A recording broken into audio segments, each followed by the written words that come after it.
Today's topic है, इससे पहले जो क्लास हुई थी उसमें हमने फंडामेंटल यूनिट ऑफ जो सेल है, लाइफ है, उसके बारे में स्टार्ट किया था और वहाँ पे हमने जो सेल ऑर्गेनल्स है उनके बारे में पढ़ लिया था। आज जो है हम पढ़ने वाले हैं सेल साइकिल के बारे में। इससे पहले की जो 2 क्लासेस थी उसमें हमने पढ़ा था सेल ऑर्गेन्स के बारे में और उसके अलावा जो प्रोकैरियोटिक यूकैरियोटिक सेल है उसके बीच में क्या डिफरेंस है उसको हमने स्टडी किया था और जो प्लांट और एनिमल सेल है उसके बीच में क्या डिफरेंस है उसको हमने पहले पढ़ चुके हैं हम।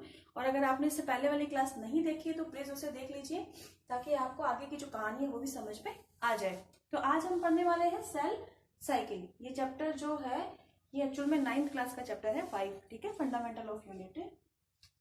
इसके बाद में यहाँ पे देखो सेल साइकिल की जब हम बात करते हैं, देखो एक्चुअल में होता क्या है कि जो भी सेल है वो कहाँ से आती है, जो है सेल है वो हमेशा कहाँ से आती है, जो प्री एग्जिस्टिंग सेल है उससे, ठीक है। तो प्री एग्जिस्टिंग का मतलब हो गया जो पहले से है, यानी कि जो सेल पहले से प्रेजेंट है उससे ही न्यू सेल का फॉर्मेशन होता है।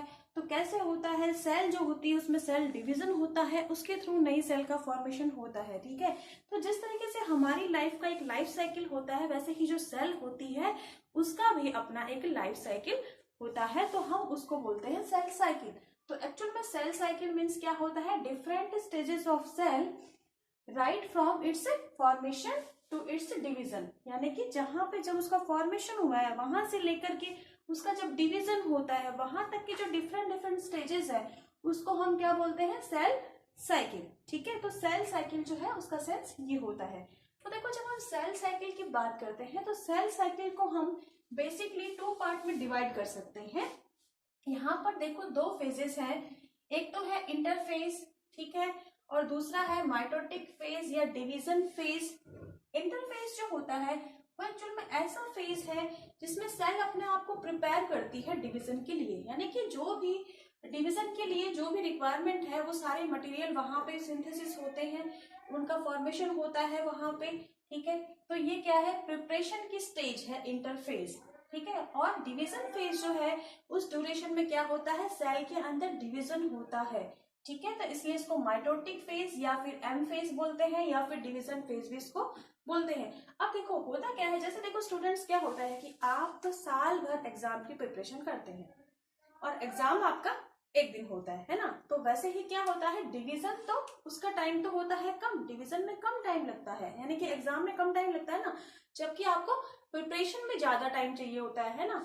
तो वैसे ही क्या होता है, यहाँ पे सेल में जो प्रिपरेशन का जो टाइम है यानी कि जो इंटरफेज है उसमें ज्यादा टाइम लगता है, जबकि जो डिवीजन फेज है वो सिर्फ 5 to 10% जो टोटल सेल डिवीजन है उसका 60 to 70% टाइम जो है वो इंटरफेज लेता है, जबकि ओनली 5 to 10% का जो टाइम है वो सिर्फ माइटोटिक डिवीजन जो है, जो डिवीजन फेज है, माइटोटिक फेज है, वो लेता है, ठीक है। तो यहाँ पे देखो जो इंटरफेज यानी कि जो प्रिपरेशन का जो स्टेज है उसको भी फिर से हम 3 स्टेजेस में डिवाइड कर सकते हैं। फर्स्ट स्टेज है G1, सेकेंड है S एंड थर्ड है G2, ठीक है। तो जो फर्स्ट स्टेज है यानी कि जो G1 स्टेज है वो एक्चुअल में टोटल जो सेल का जो सेल साइकिल का टाइम है उसका 30 to 40% टाइम जो है वो लेती है। और उसके अलावा जो है इसमें फॉर्मेशन किसका होता है, तो यहाँ पे प्रोटीन और आरएनए का फॉर्मेशन होता है। और कैसे प्रोटीन और आरएनए, ऐसा प्रोटीन ऐसा आरएनए जो कि डीएनए सिंथेसिस से रिलेटेड है। उसके बाद में जो सेकेंड फेज आता है एस फेज, उसमें डीएनए सिंथेसिस होता है, 20 to 30% टाइम लेता है ये, ठीक है। और देखो यहाँ पे डीएनए सिंथेसिस हुआ तो डीएनए सिंथेसिस से पहले वाला जो जीवन फेज था, ग्रोथ फेज था, उसके अंदर यहाँ पे प्रोटीन एंड आरएनए का फॉर्मेशन हो गया और वो प्रोटीन आरएनए किससे रिलेटेड थे, डीएनए सिंथेसिस से रिलेटेड थे, क्योंकि डीएनए सिंथेसिस की प्रिपरेशन यहाँ हुई है। तो एस फेज में क्या होता है, डीएनए का सिंथेसिस होता है, तो इसको हम एस फेज बोलते हैं। देन इसमें थर्ड फेज आता है G2 फेज। G2 फेज जो है ये 10 to 20% टाइम लेता है टोटल सेल साइकिल का, और यहाँ पे प्रोटीन का सिंथेसिस होता है, ठीक है। यानी कि यहाँ पे क्या होगा, प्रोटीन सिंथेसिस होगा। लेकिन अब देखो प्रोटीन सिंथेसिस पहले भी हुआ था, प्रोटीन सिंथेसिस अब भी हो रहा है G2 फेज में, लेकिन फिर दोनों में डिफरेंस क्या है, डिफरेंस ये है कि जब G1 फेज में प्रोटीन सिंथेसिस हुआ था वो किससे रिलेटेड था, डीएनए सिंथेसिस से रिलेटेड था, लेकिन अब जब सेल में प्रोटीन सिंथेसिस हो रहा है तो वो सेल डिवीजन से रिलेटेड है, ठीक है। तो ये यहाँ पर आपका इंटरफेज जो है वो कंप्लीट होता है। देन फिर स्टार्ट होता है डिवीजन फेज। जो डिवीजन फेज या माइटोटिक फेज है वो टोटल 5 to 10% ही टाइम लेता है। और यहाँ पर क्या होता है, इसमें दो फेजेस होती हैं। फर्स्ट फेज होती है कैरियोकाइनेसिस और सेकेंड होती है साइटोकाइनेसिस। देखो कैरियोन मीन्स, मैंने आपको पहले भी क्लास में बताया था, कैरियोन मीन्स हमेशा न्यूक्लियस होता है। यानी कि इस कंडीशन में क्या होता है, जो सेल है उसके न्यूक्लियस में डिवीजन होता है। यानी कि सेल के अंदर जो पहले एक न्यूक्लियस था ना, वो डिवाइड होके दो न्यूक्लियस बन गए। तो हम कहेंगे कि सेल का जो न्यूक्लियाई है वो डिवाइड होता है और वहां पर टू न्यूक्लियाई क्या है, फॉर्म हो जाते हैं, उनका फॉर्मेशन हो जाता है। उसके बाद साइटोकाइनेसिस जो प्रोसेस है, देखो साइटो मीन्स साइटोप्लाज्म से रिलेटेड है ये। तो यहाँ पे इस कंडीशन में क्या होता है, साइटोकाइनेसिस प्रोसेस में साइटोप्लाज्म जो है उसका डिवाइडेशन होता है, उसका डिवीजन होता है। ये भी देखो दो टाइप का होता है, यहाँ पे आप पढ़ोगे आगे। एक होता है सेल प्लेट और एक होता है क्लीवेज, ठीक है।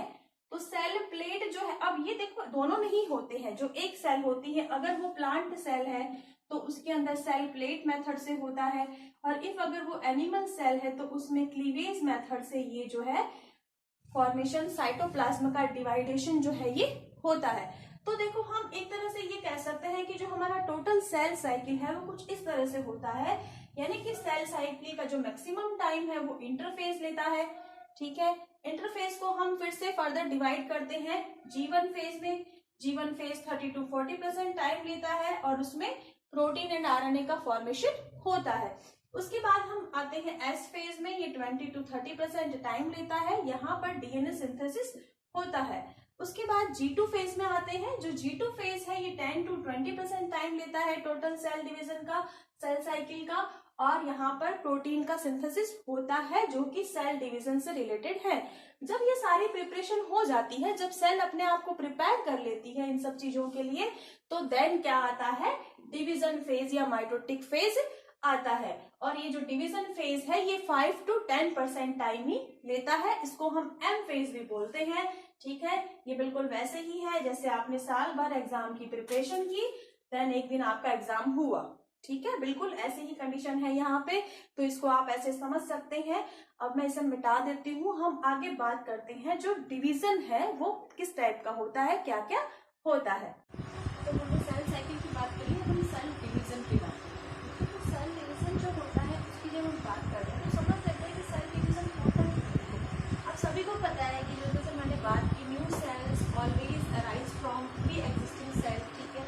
जो प्री एग्जिस्टिंग सेल है यानी कि पहले से जो सेल प्रेजेंट है उसमें सेल डिवीजन होगा और उसी से नई सेल का फॉर्मेशन होता है। तो जो प्री एग्जिस्टिंग सेल है उसको हम पेरेंट सेल या फिर मदर सेल भी बोल सकते हैं, ठीक है। तो पेरेंट सेल या मदर सेल के अंदर सेल डिवीजन होता है और उसके बेसिस पे ही नई सेल जो है वो बनती है। तो यहाँ पे देखो होता क्या है, एक्चुअली जब भी हम मल्टी सेलुलर ऑर्गेनिज्म की बात करते हैं तो उनकी लाइफ स्टार्ट होती है। एक मल्टी सेलुलर ऑर्गेनिज्म का फॉर्मेशन भी कहाँ हो रहा है, एक वन सेलुलर जो है जाइगोट जो है उससे फॉर्मेशन हो रहा है, ठीक है। जाइगोट जो है वो कैसा है, मल्टी सेलुलर ऑर्गेनिज्म का फॉर्मेशन हो रहा है, उसकी लाइफ स्टार्ट हो रही है कहाँ से, सिंगल फर्टिलाइज्ड एक एग सेल से हो रही है जिसको हम जाइगोट बोलते हैं, ठीक है। सिंगल फर्टिलाइज होता है ये, ठीक है, जाइगोट होता है। उसके बाद में 2n सेल होती है जाइगोट, ठीक है। उसके अंदर क्या होता है, फिर उसमें फर्दर जो है डिवाइडेशन होते हैं और उससे क्या होता है, जाइगोट से फिर एम्ब्रियो बन जाता है और एम्ब्रियो जो होता है वो धीरे धीरे क्या होता है, मल्टी सेलुलर ऑर्गेनिजम्स में कन्वर्ट हो जाता है। तो इस तरीके से जो मल्टी सेलुलर ऑर्गेनिजम्स है उनकी लाइफ भी ऐसे ही स्टार्ट होती है, ठीक है। यानी कि एक सेल से स्टार्ट हो रही है, एक सेल है जाइगोट, उस जाइगोट के अंदर क्लीवेज होता है और उस क्लीवेज या हम कह सकते हैं जो मल्टीपल सेल डिवीजन होता है, उसके बाद में एम्ब्रियो का फॉर्मेशन होता है और वही एम्ब्रियो क्या होता है, धीरे धीरे एक मल्टी सेलुलर ऑर्गेनिज्म में कन्वर्ट हो जाता है। तो देखो होता क्या है इस कंडीशन में, जब हम सेल डिवीजन की बात करते हैं, मतलब सेल डिवीजन क्यों हो रहा है ये तो आपको समझ में आ गया। अब सेल डिवीजन की जब हम बात करते हैं तो इसको हम टू टाइप का होते हैं, ठीक है। तो क्या होता है, देखो एक तो सेल डिवीजन होता है माइटोटिक सेल डिवीजन और दूसरा होता है मेयोसिस। और ये क्यों है, देखो एक्चुअली में जो माइटोटिक सेल डिवीजन होता है वो हमेशा सोमेटिक सेल्स में होता है, यानी कि हमारी बॉडी के अंदर भी रेगुलरली क्या होता है, सेल्स जो है उसका फॉर्मेशन होता रहता है, क्योंकि देखो हर सेल की अपनी एज होती है, उसकी एज कंप्लीट होती है, उससे पहले वो डिवाइड होकर नई सेल बना देती है, ठीक है ना। तो ये जो नई सेल बनती है, तो अगर हमारी बॉडी की कोई भी सेल है उसका फॉर्मेशन हो रहा है, उसमें जब डिवीजन हो रहा है तो वो माइटोटिक टाइप का डिवीजन होता है। और उस डिवीजन में क्या होता है, वो एक तो इक्वेशनल सेल्स डिवीजन होता है। इसको क्यों बोलते हैं, बिकॉज क्या होता है, नंबर ऑफ क्रोमोसोम जो पहले वाले सेल में, जो पेरेंटल सेल में नंबर ऑफ क्रोमोसोम जितने हैं, डॉटर सेल के अंदर भी उतने ही नंबर ऑफ क्रोमोसोम्स होते हैं। यानी कि यहाँ पे क्रोमोसोम नंबर जो है वो सेम ही रहते हैं, इक्वल रहते हैं, इसीलिए हम इसको क्या बोलते हैं, इक्वेशनल सेल डिवीजन। देन देखो यहाँ पे सोमेटिक सेल में होता है, बॉडी की सेल्स में होता है, यानी कि बॉडी के अंदर जब भी कोई सेल के अंदर सेल डिवीजन होगा तो वो माइटोटिक टाइप का डिवीजन होगा। क्या होता है इसमें, देखो एक 2n सेल है, ठीक है, उसका डिवीजन होता है और उससे दो 2n सेल मिल जाते बन जाते। तो एक्चुअल में 2n वाले में आप थोड़ा सा लग रहा होगा आपको ये क्या है। देखो होता क्या है, तो समझने के लिए मैं थोड़ा सा आपको ऐसा बताती हूँ कि जैसे हमारी ह्यूमन बॉडी, ठीक है, इसमें नंबर ऑफ क्रोमोसोम होता है 46, ठीक है। अगर हम बात करते हैं 46 क्रोमोसोम नंबर है, तो इसका जब सेल का डिवीजन होगा तो यहाँ पे जो दो सेल बनेगी उसमें भी 46 ही रहेगा, यानी कि डिप्लॉइड। ये जो कंडीशन होती है इसको हम डिप्लॉइड बोलते हैं। अगर हम हैप्लॉइड की बात करें तो उसको हम एन से शो करते हैं, और हमारे अंदर हैप्लॉइड नंबर 23 होता है, ठीक है ना।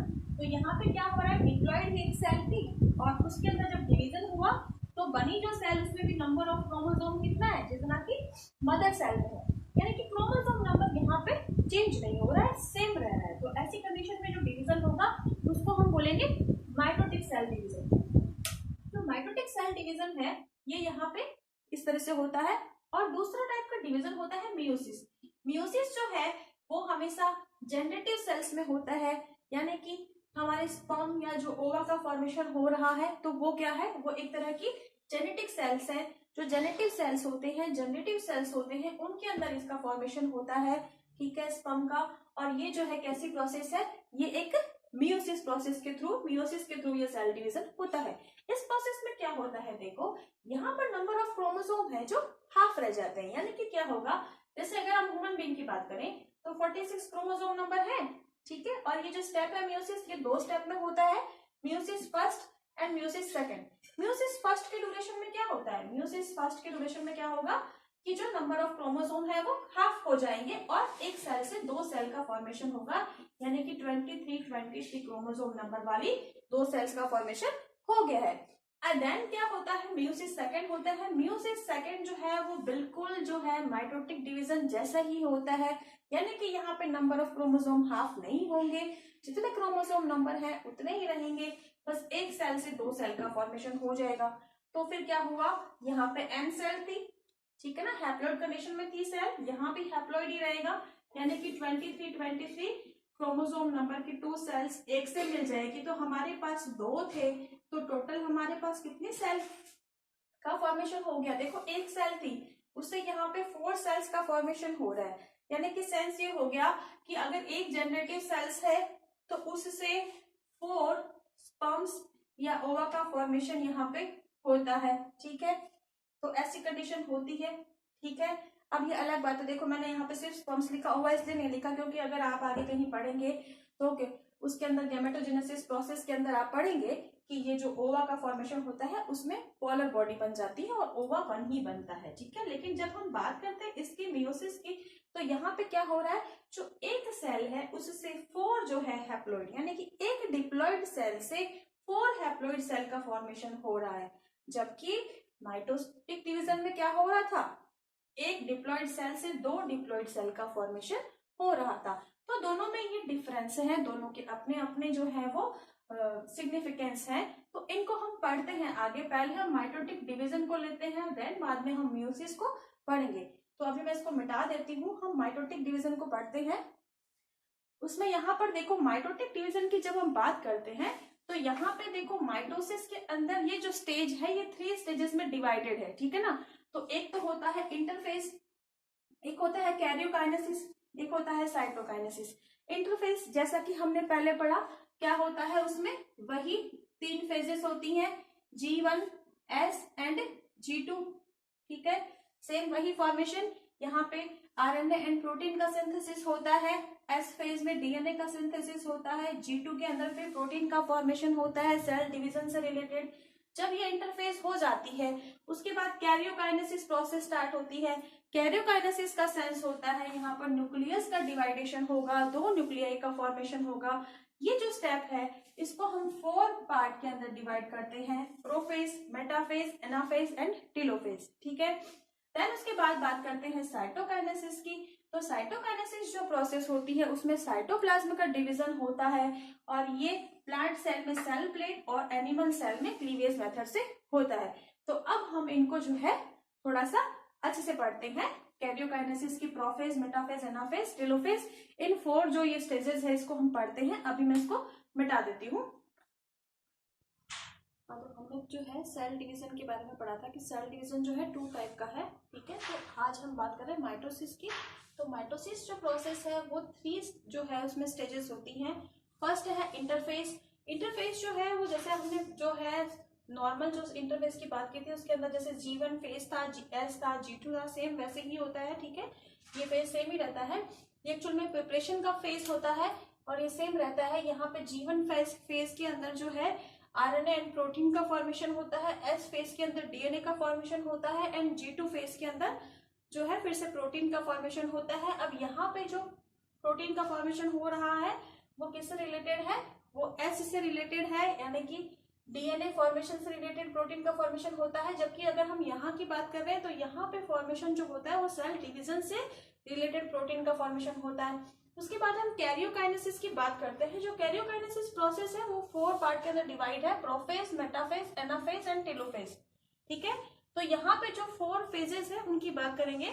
तो सबसे पहले हम बात करते हैं प्रोफेज की। प्रोफेज जो है वो इसकी सबसे लॉन्ग जो है वो फेज होती है, ये सबसे बड़ी फेज है इसकी और इसके अंदर बेसिकली 3 चेंजेस होते हैं। वो 3 चेंजेस कौन कौन से होते हैं उनके बारे में बात करते हैं। देखो सबसे फर्स्ट जो इसमें चेंजेस आता है वो ये है कि यहाँ पर जो क्रोमेटिन जो फाइबर्स है, जो क्रोमेटिन जो न्यूक्लियस के अंदर जो जेनेटिक मटेरियल है, ठीक है, वो जो है वो थिन थ्रेड लाइक स्ट्रक्चर में कन्वर्ट हो जाता है जिसको हम बोलते हैं क्रोमोसोम, ठीक है। जब ये थ्रेड लाइक स्ट्रक्चर में कन्वर्ट होता है तो हम इसको क्रोमोसोम बोलते हैं, ठीक है। फर्स्ट चेंज इसके अंदर ये आता है प्रोफेज में। सेकेंड चेंज जो इसके अंदर आता है वो ये आता है कि जो यहाँ पर न्यूक्लियोलस है वो एंड जो न्यूक्लियो प्लाज्म जो है उसके जो यहाँ पर न्यूक्लियर मेम्ब्रेन है वो, ये दोनों चीज धीरे धीरे डिसअपियर होने लगती है, यानी कि न्यूक्लियोलस एंड जो न्यूक्लियर मेम्ब्रेन है वो, ये दोनों चीजें यहाँ पर धीरे धीरे डिसअपियर होने लगती है। ये सेकेंड चेंज है इसमें। थर्ड चेंज यहाँ पे ये आता है कि जो सेंट्रोसोम है वो यहाँ पर डिवाइड हो जाता है 2 पार्ट में एंड देन वो चला जाता है उसके पोल्स पे, ठीक है। तो ये 3 चेंजेस होते हैं प्रोफेज के अंदर। आई थिंक आपको समझ आ गया होगा, एक बार फिर से देख लीजिए। प्रोफेज में जो है सबसे लॉन्ग जो है इसके फेज है और इसमें बेसिकली 3 चेंजेस होते हैं। फर्स्ट चेंज ये होता है इसमें कि जो यहाँ पर सॉरी जो जेनेटिक मटेरियल है वो यहाँ पर धीरे धीरे थिन थ्रेड लाइक स्ट्रक्चर में कन्वर्ट हो जाता है जिसको कि हम क्रोमोसोम बोलते हैं। सेकेंड चेंज इसमें ये आता है कि जो न्यूक्लियोलस है वो एंड जो न्यूक्लियर मेम्ब्रेन है वो धीरे धीरे डिसअपियर होने लग जाता है। उसके अलावा थर्ड इसके अंदर चेंज ये आता है कि जो सेंट्रोसोम है वो डिवाइड हो जाता है। और डिवाइड सेंट्रोसोम क्या था, देखो मैंने आपको बताया था कि जो है एनिमल जो भी सेल्स होती हैं उनके अंदर स्टार लाइक स्ट्रक्चर होती है सेंट्रोसोम, और इसके लिए मैंने कहा था कि स्पिंडल फाइबर का फॉर्मेशन ये करती है। तो यहाँ पर जो है क्या हो रहा है, जो सेंट्रोसोम है वो 2 पार्ट में डिवाइड हो गया है और दोनों पोल्स पे चला गया है। जो यहाँ पे हमारा जो क्रोमोसोम था वो यहाँ पे बीच में आ गया है, ठीक है। तो ये 3 चेंजेस इसमें होते हैं। फिर देन उसके बाद जो स्टेप आती है, फेज आता है, वो है मेटाफेज। देखो नेम से ही पता चल रहा है, मेटा मीन्स होता है बीच में, ठीक है ना। तो यहाँ पे क्या हो रहा है, मेटा मीन्स मिडिल में। तो मिडिल जो सेल है उसके मिडिल के अंदर क्या हो रहा है, एक मिडिल में प्लेट का फॉर्मेशन हो रहा है। मिडिल प्लेट का जो ये जो सब चेंज हो रहा है ये कहाँ हो रहा है, मेटाफेज के अंदर हो रहा है, ठीक है। और मेटाफेज के अंदर एक खास बात होती है कि यहाँ पे जो भी क्रोमोसोम है वो बहुत ही क्लियर दिखाई देते हैं। तो हम अगर क्रोमोसोम की स्टडी करना चाहें तो वो मेटाफेज के अंदर बहुत ही इजीली होती है, क्योंकि क्रोमोसोम बहुत ही क्लेरिफाई हो जाते हैं यहाँ पे। और इसके अलावा क्या हो रहा है, यहाँ पे जो सेंट्रोसोम है वहां से धीरे धीरे स्पिंडल फाइबर का फॉर्मेशन, जब ये फेज खत्म होने वाली होती है उस ड्यूरेशन में धीरे धीरे स्पिंडल फाइबर का फॉर्मेशन स्टार्ट हो जाता है। यहाँ पे स्पिंडल फाइबर का फॉर्मेशन हो नहीं गया है, बस वो स्टार्ट हो जाता है। देन उसके बाद थर्ड फेज आती है एनाफेज। एनाफेज के अंदर क्या होता है कि जो भी हमारे क्रोमोसोम है उनके सेंटर पॉइंट से जो है यहाँ से और यहाँ पे सेंट्रोसोम जो है वो क्या करता है, स्पिंडल फाइबर का फॉर्मेशन कर देता है और स्पिंडल फाइबर बन जाते हैं। दो टाइप के स्पिंडल फाइबर का फॉर्मेशन यहाँ पे होता है, एक होता है कॉन्टिन्यूअस स्पिंडल फाइबर और दूसरा होता है डिसकंटिन्यूअस। देखो कैसे है, देखो जो स्पिंडल फाइबर यहाँ से इस सेंट्रोसोम से स्टार्ट होके दूसरे वाले पोल तक यानी कि दूसरे सेंट्रोसोम तक है, वो क्या है, कॉन्टिन्यूअस है, यानी कि यहाँ से स्टार्ट हो रहे हैं और यहाँ तक चल रहे हैं, तो वो क्या है, कॉन्टिन्यूअस। और जो स्पिंडल फाइबर यहाँ से स्टार्ट होके और सिर्फ यहाँ तक यानी कि जो मिडिल प्लेट है वहां तक ही होते हैं, उनको हम बोलते हैं डिसकंटिन्यूअस। ठीक है, तो यहाँ पर दो टाइप के स्पिंडल फाइबर का फॉर्मेशन हो रहा है, कॉन्टिन्यूअस एंड डिसकंटिन्यूअस। ठीक है, ये यहाँ पे कॉन्टिन्यूअस है जो यहाँ से लेकर के यहाँ तक है। ठीक है, देन यहाँ से यहाँ तक जो है मिडिल प्लेट तक वो क्या है, डिसकंटिन्यूअस है ये वाला, और ये वाला है कॉन्टिन्यूअस। ठीक है, तो दो टाइप के स्पिंडल फाइबर का फॉर्मेशन यहाँ पे हो गया है। अब देखो एनाफेज जो फेज है इसके अंदर क्या होता है कि जब सेंट्रो जो ये मिडिल प्लेट है यहाँ पे जो है कॉन्टिन्यूअस और डिसकंटिन्यूअस जो फाइबर का फॉर्मेशन हुआ है उनका वर्क क्या होता है, देखो उनकी वजह से क्या होता है कि जो क्रोमोसोम है वो अपने सेंट्रोसोम वाला जो एरिया है, यानी कि देखो होता क्या है, जैसे क्रोमोसोम कुछ इस तरह की स्ट्रक्चर होती है यहाँ पे। ठीक है, तो इसका जो ये सेंट्रोसोम है ना, इस एरिया से यहाँ पर ये टूटता है, और ये टूटता किस वजह से है, बिकॉज जो स्पिंडल फाइबर है वो यहाँ पर एक फोर्स लगाते हैं, उस फोर्स से क्या होता है कि वो उसको बीच में से तोड़ते हैं, यानी कि जो यहाँ पर ये है इस जगह से ये क्रोमोसोम टूट जाता है, तो ये यहाँ पे होता है। उसके अलावा क्या होता है, जब ये एनाफेज फेज खत्म होने वाली होती है उस ड्यूरेशन में क्या होता है कि धीरे धीरे ये जो क्रोमोसोम जो कि सेंट्रोसोम से टूटे हैं, ठीक है, वो वहां पर पोल्स की तरफ, क्योंकि अट्रैक्शन फोर्स लग रहा है तो वो पोल्स की तरफ धीरे धीरे जाना स्टार्ट हो जाते हैं। तो यहाँ पे क्या होगा, जो क्रोमोसोम्स हैं वो पोल्स पे जाने लग जाएंगे, पोल्स की तरफ वो मूव करना स्टार्ट कर देते हैं। तो इस तरह का चेंजेस होता है एनाफेज के अंदर।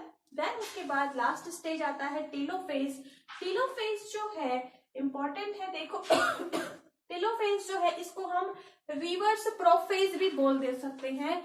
क्यों बोल सकते हैं, देखते हैं अभी। देखो प्रोफेज के अंदर मैंने आपको बताया था कि 3 चेंजेस आते हैं, जो 3 चेंजेस प्रोफेज में आए थे उसके जस्ट रिवर्स वाले चेंजेस यहाँ टेलोफेज में आते हैं, इसलिए हम टेलोफेज जो है उसको प्रोफेज का रिवर्स जो है स्टेज भी बोल सकते हैं। क्या होता है, देखो यहाँ पर सबसे पहले यहाँ पर जो पोल्स वाली जो एरिया है वहां पर जो क्या है हमारे क्रोमोसोम्स हैं, तो क्रोमोसोम्स जो है उनके चारों तरफ का जो एरिया है वहां पे धीरे धीरे न्यूक्लियर मेम्ब्रेन जो है वो अपीयर होने लग जाती है, दिखाई देने लगती है। देखो वहां पे क्या चेंज आया था, न्यूक्लियर मेम्ब्रेन जो थी वो डिसअपीयर हुई थी, न्यूक्लियोलस डिसअपीयर हुई थी, यहाँ पर वो फिर से दिखाई देने लग जाती है, यानी कि जो न्यूक्लियर मेम्ब्रेन है वो फिर से डेवलप होने लगती है। उसके अलावा यहाँ पे जो हमने चेंज देखा था कि जो क्रोमोसोम्स थे, ठीक है, वो जो क्रोमेटिड थे वो क्रोमोसोम में कन्वर्ट हो गए, यानी कि जो इस तरह की स्ट्रक्चर थी ऐसे नेट लाइक जो स्ट्रक्चर थी वो क्या हो गया, धीरे धीरे कन्वर्ट हो गई है किसमें, थी ना थ्रेड लाइक स्ट्रक्चर में। और अब क्या हो रहा है, फिर उसके यहाँ पे जस्ट उल्टा होगा, यहाँ पे जो क्रोमोसोम थे वो देन वापिस से क्रोमेटिड के अंदर कन्वर्ट होने लग जाते हैं। ठीक है, तो इस तरह के चेंजेस यहाँ पे आ रहे हैं, बिल्कुल जस्ट उससे रिवर्स चेंजेस है न्यूक्लियोलस। अब यहाँ पे एक चेंजेस था, तीसरा हमारा चेंजेस था कि सेंट्रोसोम यहाँ पे अपीयर हुई थी, यहाँ उल्टा होगा, यहाँ जो सेंट्रोसोम है वो धीरे धीरे डिसअपीयर होने लग जाती है, यानी कि अब सेंट्रोसोम जो है वो दिखाई नहीं देता है। और अब इसके बाद जब टेलोफेज फेज कंप्लीट कंप्लीट होती है तो हमें कैसी सेल मिलती है? एक ऐसी सेल जिसके अंदर 2 न्यूक्लियस है, 2 न्यूक्लियाई है, ऐसी सेल हमें मिलती है। ठीक है, यहाँ पर अभी तक साइटोप्लाज्म का डिवीजन नहीं हुआ है। अभी तक का जो डिवीजन है वो किसका है? सिर्फ न्यूक्लियस का डिवीजन है, यानी कि यहाँ पे हमने सिर्फ न्यूक्लियस को डिवाइड किया है इन 4 फेजेस के थ्रू। ठीक है, तो इस तरह से ये 4 फेजेस होती हैं और इनके थ्रू क्या होता है, जो हमारा कैरियोकाइनेसिस प्रोसेस है वो इस माइटोसिस के अंदर होता है। देन उसके बाद हम बात करते हैं साइटोकाइनेसिस की। तो जो साइटोकाइनेसिस हमारी प्रोसेस है वो मैंने आपसे कहा था कि 2 टाइप की होती है, या तो वो सेल प्लेट होती है और या फिर वो होती है सेल प्लेट एंड क्लीवेज। ठीक है, 2 तरह की होती है। और किसमें होती है ये? देखो, जो अगर एनिमल सेल होगी तो उसमें क्लीवेज होगी, और अगर प्लांट सेल है तो उसके अंदर क्या होगा? सेल प्लेट मेथड होगा। ठीक है, तो इसको भी देख लेते हैं हम किस तरह से ये होती है। यहाँ पे क्या होगा कि हमारी जो प्रोसेस होगी इसके अंदर, अगर हम जो बात कर रहे हैं प्लांट सेल जो है जिसमें सेल प्लेट मेथड होगा तो उसके अंदर क्या चेंजेस आएंगे? देखो, जो प्लांट सेल होती है उसमें आउटर मोस्ट लेयर क्या होती है?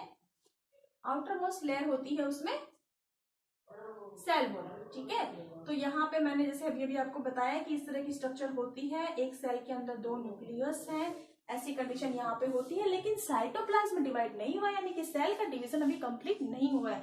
यहाँ पे जब जो है, क्योंकि देखो सेल वॉल जो है वो एक डेड मटेरियल से बना हुआ होता है। ठीक है, सेलुलोज से बना हुआ होता है। तो धीरे धीरे क्या होता है कि जो मिडिल वाला पोर्शन है ना, ये मिडिल पोर्शन, यहाँ पे धीरे धीरे क्या होता है, इस तरह से जो है सेल वॉल का फॉर्मेशन स्टार्ट होता है। ठीक है, और फिर धीरे धीरे क्या होता है, जो मिडिल एरिया है उसमें सेलुलोज जो है वो बहुत ज्यादा अमाउंट में कंपोज हो जाता है। ठीक है, इस तरीके से। और उसके बाद नेक्स्ट स्टेप में क्या होगा, ये सेल वॉल जो है ये पूरी तरह से कंप्लीट हो जाती है। ठीक है, सेल वॉल का फॉर्मेशन हो गया, ये सेल वॉल पूरी तरह से कंप्लीट हो गई है। अब यहाँ पे क्या होगा, फर्दर ये सेल जो है ये अब डिवाइड हो जाएगी 2 सेल के अंदर। तो इस तरह की जो प्रोसीजर होती है जिस सेल के अंदर, वो होती है प्लांट सेल। क्योंकि सेल वॉल जो है वो बहुत ही टफ एक जो है स्ट्रक्चर होती है, तो इस वजह से क्या होगा, यहाँ पे जो क्लीवेज है वो पॉसिबल नहीं होता है। यहाँ पे क्या होता है, धीरे धीरे कुछ मटेरियल जो है वो मिडिल एरिया के अंदर, जो मिडिल प्लेट है उस वाले पोर्शन में धीरे धीरे वो कंपोज होने लगते हैं। और उनके फॉर्मेशन की वजह से क्या होता है, धीरे धीरे जो है वो कंपोज होने लगते हैं, और उनके फॉर्मेशन की वजह से वहां पर सेल वॉल जो है, तो यहाँ पे क्या हो रहा है कि जो धीरे धीरे जो है सेलुलोज जो है जिसकी सेल वॉल बनी हुई है वो मटेरियल यहाँ पे कंपोज होने लग जाता है मिडिल एरिया में, और उसके कंपोज होने की वजह से सेल वॉल जो है मिडिल में उसका फॉर्मेशन हो जाता है। मिडिल जो है लेमिला बन जाती है, और वो मिडिल लेमिला जो है वो क्या है, धीरे धीरे सेल वॉल में कन्वर्ट हो जाती है। और सेल वॉल जो है उसके बनने की वजह से क्या होगा कि जो सेल है वो अब 2 पार्ट में डिवाइड हो गई। इस प्रोसीजर में साइटोप्लाज्म को हमने डिवाइड किया है। ठीक है, देन उसके बाद हम बात करते हैं ये सारी जो प्रोसीजर जो हुई है किसमें होती है, ये प्लांट के अंदर होती है। ठीक है ना, ध्यान रखना, क्योंकि प्लांट में outermost layer cell wall है, सेल वॉल टफेस्ट लेयर है, डेड मटेरियल से बनी लेयर है, क्लीवेज उसमें पॉसिबल नहीं होता है। ठीक है, देन उसके बाद हम बात करते हैं अगर एनिमल सेल है तो उसके अंदर क्या होता है, उसमें जो साइटोप्लाज्म है उसका डिवीजन होता है क्लीवेज मेथड से। क्योंकि देखो एनिमल सेल जो है उसकी आउटर मोस्ट लेयर होती है क्या, सेल मेम्ब्रेन। सेल मेम्ब्रेन जो है वो बहुत ही एक जो है सॉफ्ट स्ट्रक्चर है हम कह सकते हैं। ठीक है ना, एक मेम्ब्रेन है जो कि क्या है, अंदर की तरफ मर्ज हो सकती है। ठीक है, तो इसमें क्या होता है, क्लीवेज मेथड के अंदर धीरे धीरे जो मिडिल वाला पोर्शन है वहां पर एक फ्यूरुल जो है उसका निर्माण हो जाता है। फ्यूरुल का सेंस है खांच, यानी कि क्या होगा, क्योंकि देखो मेम्ब्रेन है तो इजीली जो है अंदर की तरफ वो मुड़ सकती है। तो क्या होगा, जो मेम्ब्रेन है वो अंदर की तरफ धीरे धीरे मुड़ने लगी, और मुड़ने से क्या होगा, एक फ्यूरल या खांच का फॉर्मेशन हो जाएगा। और ये जो फ्यूरल होगी वो धीरे धीरे बढ़ती जाएगी, एकदम सेंटर पॉइंट पे आ जाएगी। और उसके ऐसा सेंटर पॉइंट पे आने की वजह से क्या होगा, जो मिडिल वाला पोर्शन है वहां पे सेल मेम्ब्रेन का फॉर्मेशन हो जाएगा, और धीरे धीरे ये सेल जो है ये 2 पार्ट में डिवाइड हो जाएगी। तो यहाँ पे ऐसी कंडीशन होती है। ये किस में होती है? ये होता है एनिमल में, और इस मेथड को हम बोलते हैं क्लीवेज। तो यहाँ पे हमने देखा कि जो माइटोसिस प्रोसेस थी उसके बारे में हमने आज पूरी बात की। माइटोसिस जो है वो कहाँ होता है, जो भी हमारी सोमेटिक जो है हमारी बॉडी की जो सेल्स हैं उनके अंदर होता है। यहाँ पे नंबर ऑफ क्रोमोसोम्स जो है जितने मदर सेल्स में या पेरेंटल सेल्स में है उतने ही डॉटर सेल्स के अंदर होते हैं, ठीक है। तो यहाँ पे जो है क्रोमोसोम नंबर सेम रहते हैं, इसलिए हम इसको इक्वेटोरियल जो है माइटोसिस जो है इसको इक्वेटोरियल डिवीजन भी कहते हैं। इक्वल रहते हैं यहाँ पे नंबर, ठीक है। इक्वेशनल जो है डिवीजन हम इसको बोलते हैं, और इसमें जो है क्रोमोसोम नंबर सेम रहते हैं। इस तरह की प्रोसेस से ये डिवीजन होता है, यानी कि हमारी सेल जो है, कोई भी सेल जो बॉडी के अंदर है उसका फॉर्मेशन जो है इस प्रोसेस के थ्रू होता है। यहाँ पे नंबर ऑफ क्रोमोसोम्स जो है वो हमेशा सेम रहते हैं, ठीक है। तो इस तरीके से क्या होता है, इसका सिग्निफिकेंस क्या है वो भी देख लीजिए। देखो माइटोसिस जो उसका सबसे पहला सिग्निफिकेंस यही है कि होता क्या है, माइटोसिस जो प्रोसेस है उसके अंदर जो है नंबर ऑफ क्रोमोसोम क्योंकि सेम रहते हैं, तो इसके थ्रू हमारी पूरी बॉडी की जितनी भी सेल्स हैं उनमें हम क्रोमोसोम्स नंबर को फिक्स रख सकते हैं, ठीक है। यही इसका सिग्निफिकेंस है।